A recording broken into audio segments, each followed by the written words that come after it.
pala dun, hindi umiinom ng tubig. Loko, mokong na to. Uminom siya ulit? Ito, minom. Ito yung pusa mo hindi. Ano sila, no? Iba talaga ang ano nila.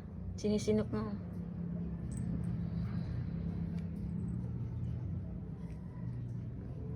Sabi nito, ba't pinapainom pa itong sinisirins pa?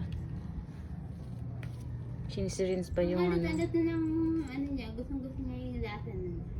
Hindi pa umiinom ng tubig.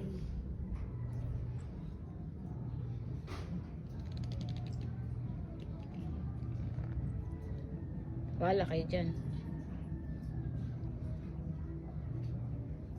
Ano ko sa akin.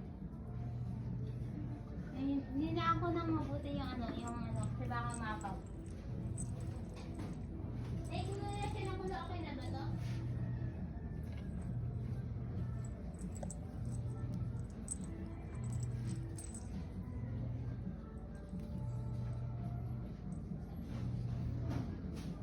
Piprito na akong isda.